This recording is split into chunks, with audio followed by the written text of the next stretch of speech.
Hello నమస్తే, welcome to mister Rama media. నేను మీ anchor Ramavath.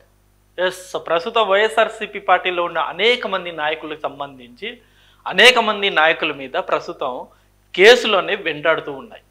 గతంలో మనం చూసాం, ఎంతోమంది రోజా గారు కావచ్చు, కొడాల నాని గారు కావచ్చు, వల్లభనేని వంశీ గారు కావచ్చు, అంబటి రాంబాబు గారు కావచ్చు, లేకపోతే అనిల్ కుమార్ యాదవ్ గారు కావచ్చు, ఇలా అనేక మంది నాయకులు అధికారం మా చేతుల్లో ఉంది అని చెప్పేసి టీడీపీ వాళ్ళ మీద, లోకేష్ మీద, అలాగే చంద్రబాబు నాయుడు గారి మీద, అలాగే పవన్ కళ్యాణ్ గారి మీద ఇష్టం వచ్చినట్లు నోరు పారేసుకునేవారు. ఇవాళ వైఎస్ఆర్సీపీ పార్టీ ఓడిపోవడానికి అది కూడా వన్ ఆఫ్ ది కారణం అని చెప్పేసి స్టిల్ ఇప్పటికీ వైఎస్ఆర్సీపీ నాయకులే చెప్తున్న మాట. సో అలా అనేక మంది నాయకులు ఎవరైతే నోరు పారేసుకున్నారో, ఎవరైతే ఘాటైన విమర్శలు చేశారో, ఇటు చంద్రబాబు నాయుడు గారు కావచ్చు, లోకేష్ గారు కావచ్చు, పవన్ కళ్యాణ్ గారు కావచ్చు, ఎవరైతే టీడీపీ కార్యకర్తలను ఇబ్బంది పెట్టారో వీళ్ళందరికీ మళ్ళీ మేము అధికారంలోకి వచ్చిన తర్వాత ఖచ్చితంగా వీళ్ళందరూ శిక్ష అనుభవిస్తారు అని చెప్పేసి లోకేష్ గారు రెడ్ బుక్ అని చెప్పేసి ఒక అంశాన్ని తీసుకొచ్చి అందులో అందరి పేర్లు మెన్షన్ చేశారు. సో ప్రస్తుతం ఆ రెడ్ బుక్ ఆధారంగానే ఇప్పుడు ఒక్కొక్కరు వైఎస్ఆర్సీపీ నాయకులు జైలుకు వెళ్తున్న పరిస్థితి. ఆ రెడ్ బుక్లో ఆయన క్లియర్గా మెన్షన్ చేశారు, క్లియర్గా చెప్పారు, ఎవరైతే అవినీతికి పాల్పడ్డారో, ఎవరైతే చట్ట వ్యతిరేకత పనులు చేశారో, ఎవరైతే కార్యకర్తలకు ఇబ్బందులు గురి చేశారో, నాయకులు కావచ్చు, అధికారులు కావచ్చు, ఎవరిని వదిలే ప్రసక్తే లేదు, ఖచ్చితంగా అందరినీ చట్టపరంగానే అందరూ శిక్ష అనుభవిస్తారు అని చెప్పేసి గతంలో ఆయన చెప్పడం జరిగింది. సో ప్రస్తుతం అలాంటి సిచ్యువేషనే ఇప్పుడు మనం చూస్తూ ఉన్నాం. రీసెంట్గా మనం చూసాం, మొదట మాచర్ల మాజీ ఎమ్మెల్యే పిన్నెల్లి రామకృష్ణారెడ్డి గారిని జైలు పంపించారు. దాని తర్వాత జోగి రమేష్ గారి కుమారుడు ఇప్పుడు ప్రస్తుతం ఆయన జైల్లో ఉన్నారు.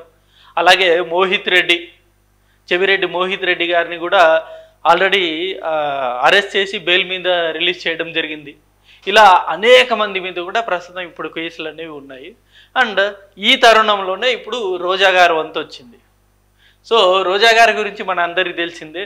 నిజంగా గత 5 సంవత్సరాలుగా ఆమె చేసినన్ని కామెంట్స్ ఏ వైఎస్ఆర్సీపీ నాయకుడు కూడా చేయలేదు.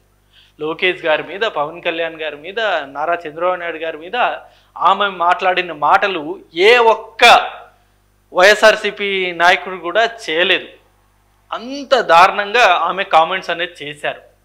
మన అందరం చూసాం, ఎలాంటి కామెంట్స్ చేసిందో కూడా చూసాం. జగన్ గారి వెంట్రుకు కూడా పీకలేరు, చంద్రబాబు నాయుడు గారిని ముసలివాడు అని సంబోధించడం, లోకేష్ను అయితే పప్పు అని చెప్పి హేళన చేయడం, ఇలాంటి అనేక కామెంట్స్ అనేవి చేశారు. సో చేసిన తర్వాత ఆబ్వియస్లీ అధికారం అనేది ఎవరికి శాశ్వతం కాదు.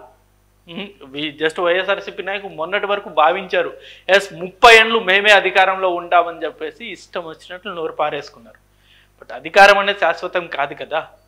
ఇదేమి రాజకీయం అంటే ఎవరి టాలెంట్ మీద వాళ్ళు సక్సెస్ అయ్యే ఒక రంగం కాదు ఇది. రాజకీయం అనేది వాళ్ళ భవిష్యత్తు ప్రజల చేతిలో ఉండేది.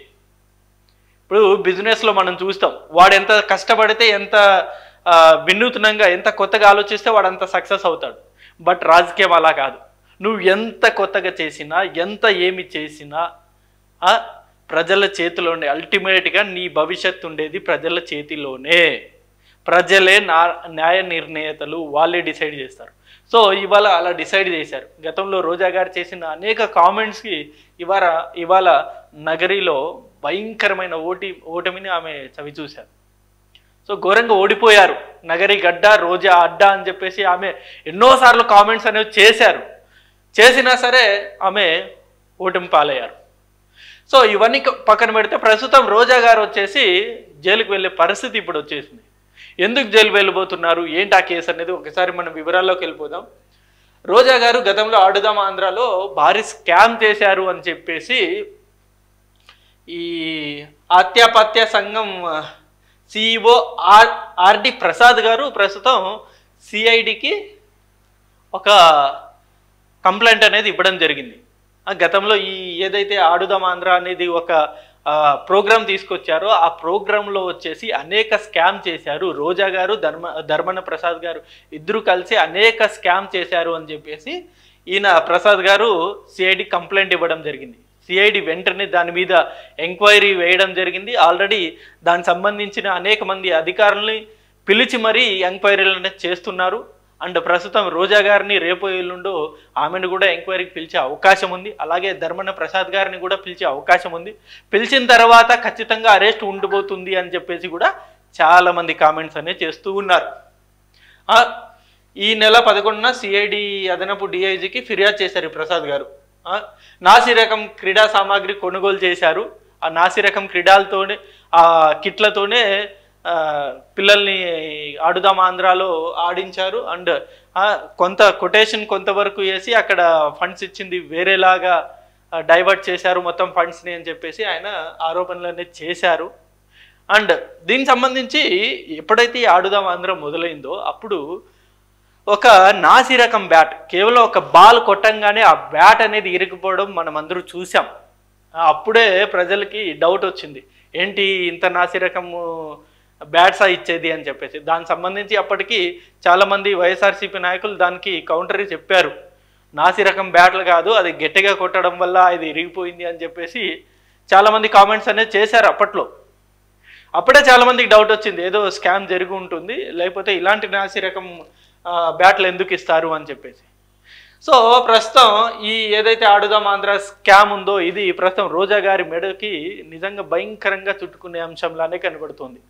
ప్రస్తుతం ఆమె కోసం సిఐడి అధికారులు బెతుకులాట అనేది ప్రారంభించారంట. కొందరేమో ఆమె ఇటలీకి పారిపోయిందని కొందరు కామెంట్ చేస్తూ ఉంటే, కొందరు చెన్నైలో ఆమె ఎక్కడో రహస్య ప్రదేశంలో దాక్కుంది అని చెప్పేసి మరికొందరు కామెంట్స్ అనేది చేస్తూ ఉన్నారు. ఎలాంటి రాజకీయ నాయకులు ఇప్పుడు ఎలాంటి పరిస్థితి ఎదుర్కొంటున్నారు? గతంలో మంత్రిగా ఉన్న రోజా గారు ఎంత హోదా, మంత్రి అంటే ఆల్మోస్ట్ ఎంతమందికి దక్కుతుందా హోదా అనేది? మంత్రిగా ఉన్నప్పుడు ఎలా ఉండాలి, ఎంత హుందాగా ఉండాలి? ఇప్పుడు వైఎస్ఆర్సీపీలోనే అనేక మంది నాయకులు ఉన్నారండి. బుగ్గన్న గారు ఉన్నారు, ఇంకా చాలామంది, అన్నం రామనారాయణ రెడ్డి గారు ఉన్నారు, చాలామంది ఉన్నారు మంచి మంచి నాయకులు. వాళ్ళ స్థాయి తగ్గట్టు వాళ్ళు కామెంట్స్ అనేది చేస్తారు, విమర్శలు అనేది చేస్తారు. ఇంక్లూడింగ్ వైవి సుబ్బారెడ్డి గారు కూడా నిజంగా ఆయన కూడా హుందాతనంగానే కామెంట్స్ అనేది చేస్తారు, నోరు పారేసుకోరు ఆయన. ఇలాంటి చాలామంది నాయకులు ఉన్నారు. వీళ్ళందరూ కూడా రాజకీయాలుగానే వాళ్ళు చూసేవారు. బట్ కొందరు రోజా లాంటి వారు ఆ రాజకీయాల్ని పర్సనల్ అటాక్ లేకపోతే పర్సనల్గా తీసుకెళ్ళేవారు. సో అలా తీసుకెళ్తే ఎప్పటికైనా ఖచ్చితంగా ప్రమాదం అనేది ఒకటి వెంటాడుతుంది కదా. సో ఆ ప్రమాదమే ప్రస్తుతం రోజా గారిని వెంటాడుతుంది. మరి చూద్దాం, రోజా గారు ఈ ఆడుదాం ఆంధ్రాలో నిజంగా స్కామ్ చేశారా, లేకపోతే ఇది కేవలం డైవర్ట్ చేయడానికి కూటమి ప్రభుత్వం చేస్తున్న ఒక ఎత్తుగడ అనేది భవిష్యత్తులో అయితే తేలుతుంది. ప్రస్తుతం అయితే 100 నుండి 150 కోట్లు స్కామ్ జరిగింది అని చెప్పేసి ఆమె మీద కేసు ఫైల్ అయింది. ఆమెనే కాదు, ధర్మన ప్రసాద్ గారి మీద. అలాగే దీంట్లో బైరెడ్డి సిద్ధార్థ రెడ్డి కూడా ఉన్నాడు అని చెప్పేసి కూడా చాలా కామెంట్స్ అయితే వస్తూ ఉన్నాయి. గతంలో మనం చూసాం, కూటమి ప్రభుత్వం ఏర్పడిన తర్వాత ఫస్ట్ రోజా అండ్ బైరెడ్డి గారి పేర్లే బయటకు వచ్చాయి. వీళ్ళిద్దరు కలిసి 100 కోట్లు పైగా స్కామ్ చేశారు అని చెప్పేసి గతంలో వాళ్ళిద్దరు పేర్లు అయితే బయటకు వచ్చాయి.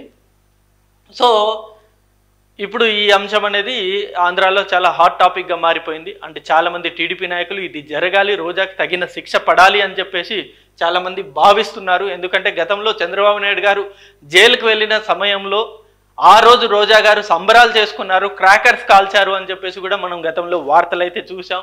అదే కామెంట్స్ అనేది ఇప్పుడు ప్రస్తుతం టీడీపీ కూటమి సంబంధించిన కార్యకర్తలు, నాయకులు అందరూ అదే కోరుకుంటున్నారు. రోజాకి తగిన శిక్ష పడాలి, ఖచ్చితంగా జైలుకు వెళ్ళాలి అని చెప్పేసి. సో సిఐడి కూడా దీని మీద చాలా లోతైన దర్యాప్తుని చేస్తుంది. కాబట్టి ఖచ్చితంగా మేబీ ఇవాళ కాకపోయినా రేపు ఎల్లుండో ఆమె జైలుకి వెళ్ళే పరిస్థితి అయితే ఉండబోతుంది అని చెప్పేసి కూడా స్పష్టంగా అర్థమవుతుంది. మేబీ ఆమె హైకోర్టుకు వెళ్ళి ఏమన్నా ముందస్తు బెయిల్కి అప్లై చేసి ముందస్తు బెయిల్ ఏమన్నా తెచ్చుకోగలిగితే ఆమె సేఫ్ అవుతారు. కానీ లేకపోతే ఎలాంటి బెయిల్ అనేది తెచ్చుకోకపోతే ఖచ్చితంగా ఆమె జైలుకి వెళ్ళే పరిస్థితి ఖచ్చితంగా ఉంది. సో ఇది అంశం. ఈ అంశం మీద మీ అభిప్రాయాన్ని కింద కామెంట్ రూపంలో తెలియజేయండి. నిజంగా రోజా గారు స్కామ్ చేశారని మీరు భావిస్తున్నారా లేదా అన్నది కూడా మీ అభిప్రాయాన్ని కింద కామెంట్ రూపంలో తెలియజేయండి. Thank you for watching this video. Thank you.